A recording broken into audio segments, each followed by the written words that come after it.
Vinaka, you're watching Talk Business, and to all our viewers who are joining us from around the region, welcome to the show. Now imagine living on a low-lying atoll and worrying whether the next high tide will destroy your home, or being unable to prepare for the future, engage in business, or invest in your country because there might not be a tomorrow. Well, these are the realities people of Kiribati face every day. Talk Business tonight catches up with the man who tries to put these fears to rest for his people, fighting an uphill battle against climate change and those responsible for his sinking islands.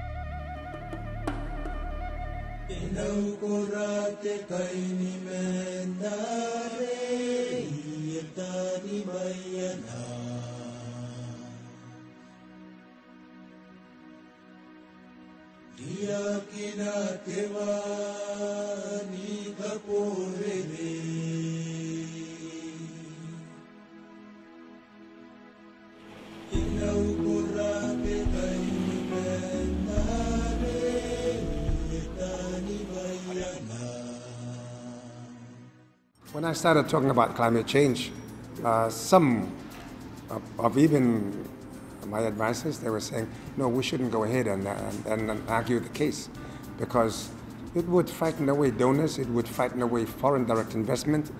And yes, I did think about it, but I think we have to face up to the reality that if this is about to happen, then we've got to think about the consequences in the longer term. Again, I go back to the point which I made earlier, that when you talk about the economic cost, it's about the accounting period you're talking about, the lifetime of the whatever it is you're analyzing. Okay, you've got to talk in terms of, because climate change, you're talking about a long-term phenomenon. Okay, a process that's taken a century for us to realize its impact, and the full impact will not be seen until maybe another within the next century. But that depends from country to country. The economic cost of climate change is again going to be different from country to country. For Kiribati, we're just in the process of putting in a $50 million road project. Okay, now you would ask the question: if there should be a ½ meter sea level rise within the next 20, 30 years, what would be the impact on the road? Okay, that road would be gone. Okay, and so in terms of infrastructure, existing infrastructure, that would be enormous. In terms of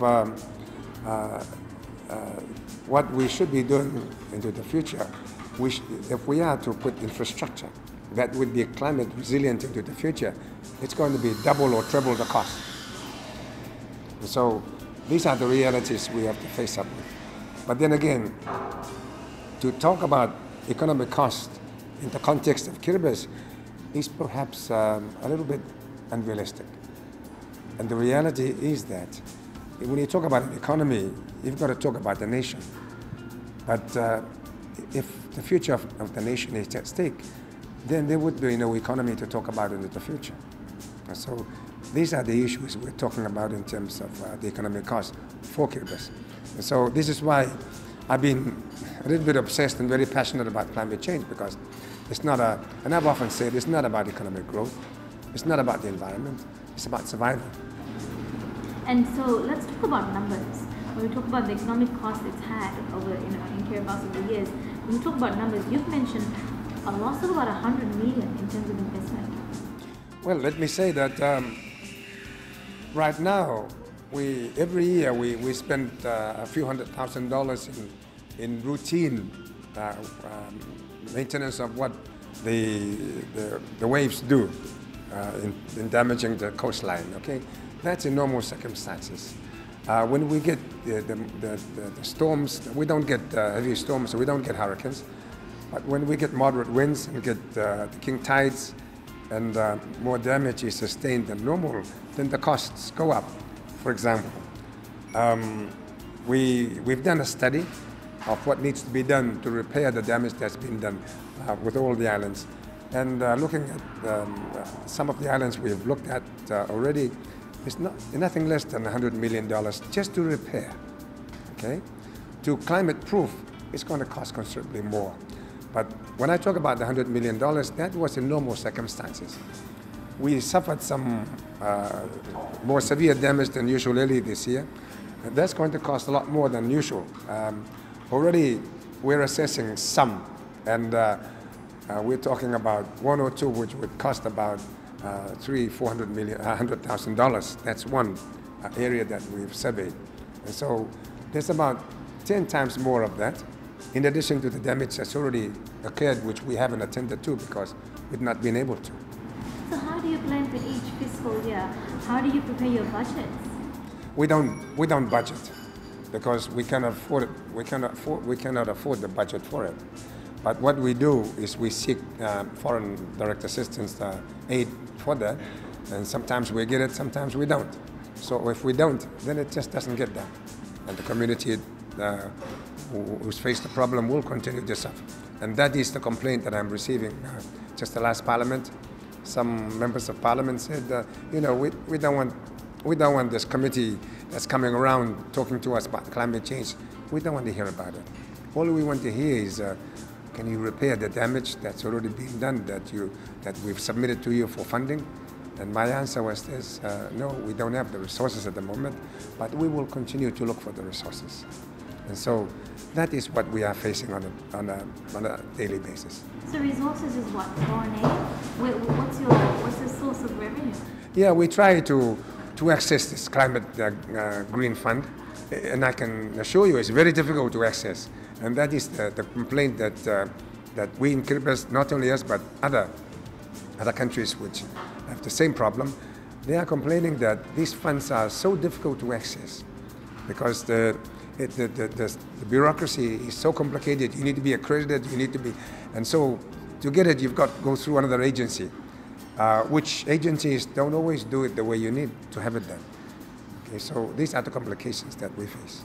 So the irony of all this is that larger countries emit all these emissions and are the root cause of climate change. But they put aside money for countries like Kiribati to sort of mitigate these impacts. Yet it's hard to access these funds. Yes, well, that's the irony, the paradox. Okay, they provide money which we cannot get to. Okay, and so this message has been repeated and repeated again. It was raised during the SIDS conference in Samoa by all of the small island developing countries.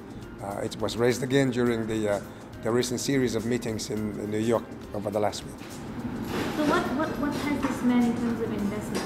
You've spoken about a future for your people, which we don't know what it is, but it hasn't stopped you from dreaming. It hasn't stopped you from working towards something.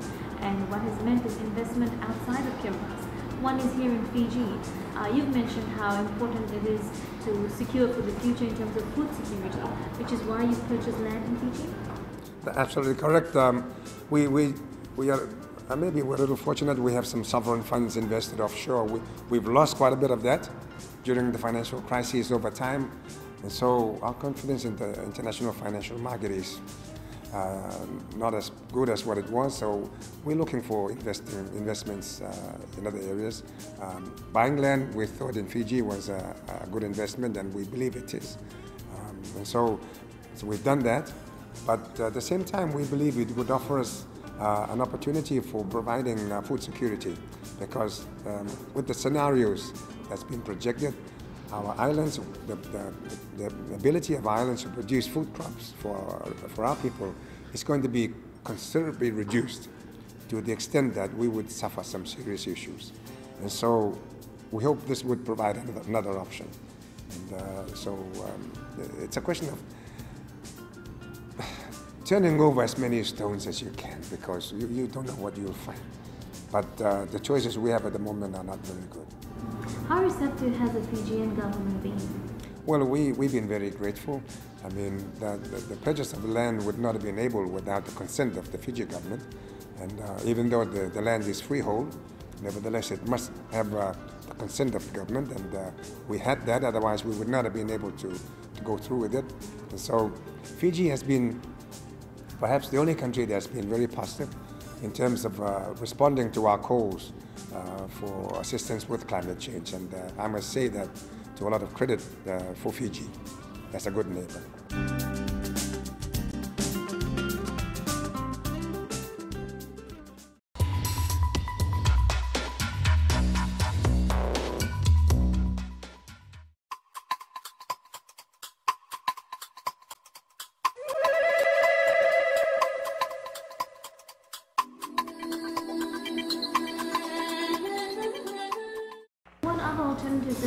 Kiribati have in terms of economic development? If you obviously have to look outside for investment. So what you do have around you is the sea, and you've got fisheries, which is obviously something that you can rely on, a resource that is actually still available. How are you managing that? Well, fisheries is perhaps the one resource which could provide more climate resilience for us. At the moment, there's as much as a few $100 million worth of fish is actually taken out of our exclusive economic zone. Unfortunately, we only get 5 to 8% of that in excess fees. So what we aspire to do is to be able to get a higher rate of return. In other words, enhance our participation in the industry so that the value adding, for example, processing onshore, if we could do that, then we would have the economic ability to be able to maybe build up our islands, provide all of the need, if not most of the needs that we would be able to, that we would need in order to be able to address the climate challenges. Are you looking at perhaps charging premium prices for these licenses? We are at the moment. At the moment, we are still in the process of finalizing our negotiations with the U.S. on the multilateral treaty, and it's been stalled a little bit. And the reason is because we are demanding a premium rate, but not a higher rate than anybody else. We are, in fact, demanding a rate which other fishing partners are paying.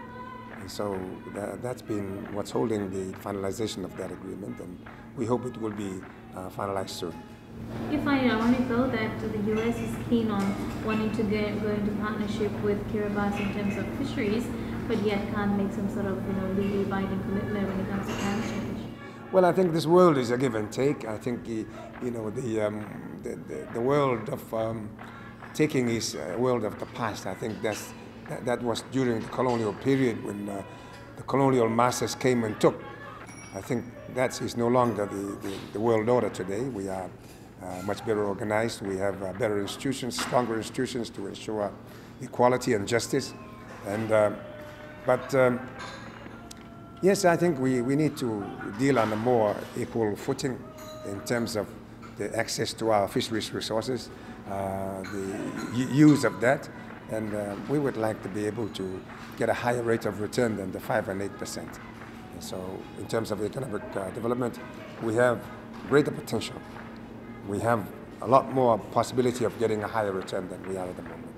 But we've got to get our partners to be able to cooperate and to agree to this. I can just imagine what sort of a day would be in an office for you, a typical day, a very hard day perhaps, dealing with climate change and then your everyday development issues, and obviously health is one area of concern. Well, we have a lot of issues. Population is a big issue for us. That is also at the top of our agenda, but it doesn't mean that they're mutually exclusive. But some of it are immediate, some of them are longer term, like population is something that we have to deal urgently with. Health, of course, is a daily issue. At the moment, I'm told there's a serious health problem in Kiribati at the moment with the dry spell coming. So we need to continue to be able to attend to those issues. And so our challenges have always been daunting from the beginning. And the climate change challenge simply complicates that even further. How are you addressing this overpopulation issue? Over 100,000 people in Kiribati and not enough land mass. So how are you addressing that? Well, it's a serious issue. What we are facing at the moment is, of the 100,000 people that we have, about half of that population is actually resident on a very small part of the main island, and so that is a serious issue. It's stressing social services, and so that is a challenge for government. Water availability, sanitation, disposal of waste. So all of these are the challenges that are a normal part of our development process. And our development process are not normal. They're usually much greater than most countries. But we continue to try and address these issues. Are you putting in place a waste management system as well? Yeah, waste management is a serious issue for us because we have a fragile environment with the lagoon, And so, but we are beginning to deal with that. I think it's just the overpopulation in one island that is the problem at the moment. And so that is the top of our agenda. We have a campaign which we are seeking assistance with from international agencies. But again, when you have a large number of people with a high population with a small piece of land, that is a recipe for problems. And so maybe the purchase of land here in Fiji and elsewhere maybe would go some way towards addressing these issues in the future. Now, water is also another concern. We have a waterlands and a lot of people are actually living on top of that. How are you addressing that now? Well, again, that is a problem. We have reserves, water reserves, which we designate and do not allow people to settle on it. But yes, people, because of the shortage of land, people still go there. Once in a while, we remove them. But I think we have to address the long-term issue of how to provide space for people to live. And so hopefully with the pilot program that I was talking about raising the islands and providing some sort of sustainability for the future, maybe that will also be able to address the waterlands issue and the settlement issue for our people. Is there also the option of people to move from Tarawa to go back to the atolls? We are providing incentives for that. Again, it's got to be incentive-based. We have not come to the stage where we are dictating that people go back to their islands. Of course, the Constitution ensures that there is freedom of movement. But again, we are facing these challenges because people are coming into the urban area.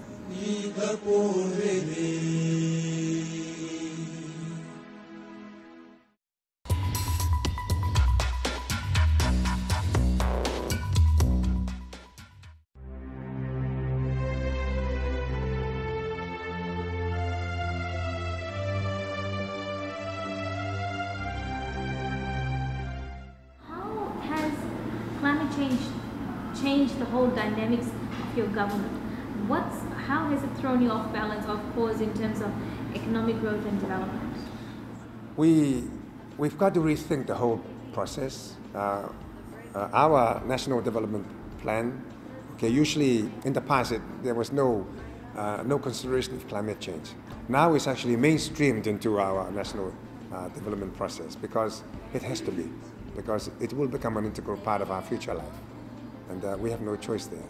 And so we've got to factor it in and consciously factor it in the future. For example, I believe that future infrastructure should be designed so that it is climate proof into future years, not just the lifetime of the project, but the lifetime of the project has got to be considered in terms of the sea level rise scenarios. And so that's the way we should be planning for the future. In terms of strategic development and strategic planning, is there any sort of that happening? Are you planning strategically? I mean, can you plan strategically for the next 10, 15, 20 years? A strategic government plan in place? Well, we must, because we don't have a choice. And I think the alternative is not acceptable. And the alternative is not to plan because you have no future, and that is not acceptable. We must continue to believe we have a future, and therefore we must continue to plan. Do you think mechanisms such as carbon trading disallows countries to take more responsibility? Well, there got to be carbon trading within the nation. I think it's important before we get into the stage where we have an international regulatory arrangement. At the moment, those that do not, they're getting away scot-free. But in the absence of an international regulatory arrangement. Once that is in place, and for example, we discussed a little bit about the WTO, okay, I believe that there has to come a time when those countries that produce goods, which have a very high carbon footprint, should be taxed or penalized in the same way that those countries that subsidize the industries are penalized. Carbon tax. But the tax should go where? It should go to where the damage is done. And so we are sustaining the damage, but we're not getting any tax. And these are, emerging economies like India that have said that they won't commit unless countries like, China and the US do. So are you saying these countries need to be the ones that pay, or are subject to this sort of regulations? Yeah, I keep arguing that the problem we have is that we don't have an international cabinet. Okay, I know that in Australia, in anywhere in the United States, if your neighbor is doing something that damages your garden, then there are laws to regulate that behavior. But international arena, what China is doing to Japan in terms of polluting the air the Japanese breathe, there is no regulatory arrangement, and that is not just. There is no justice in that. So who takes responsibility? Well, this is where we ask the question, should there be an international regulatory arrangement or not? And I believe there is, in order for, even without it, common sense would tell you that for justice to prevail, somebody has to pay if somebody is sustaining some kind of a damage. I believe climate change is a moral challenge for humanity. And the reason I say this is because in the absence of any international agreement, your moral conscience should be able to be telling you what is right and what is wrong.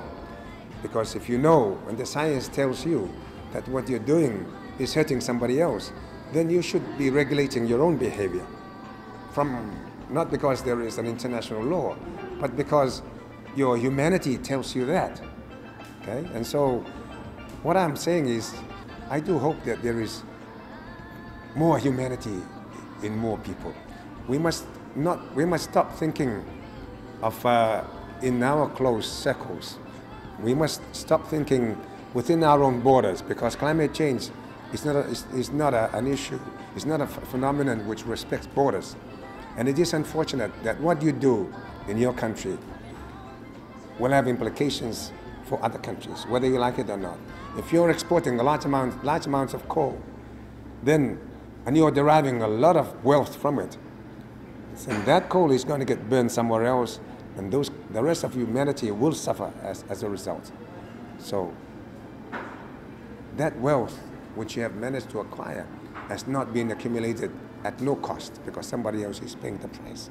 And so you've got to think of your responsibility, not just within your borders, but beyond your borders. In other words, it is time we begin to think as global citizens, not just as leaders of our individual countries, but as leaders of this planet, as global leaders, because what we do is part of the globalization process. What we do will impact on other nations and other peoples, and we should think about that, and we should do something about it.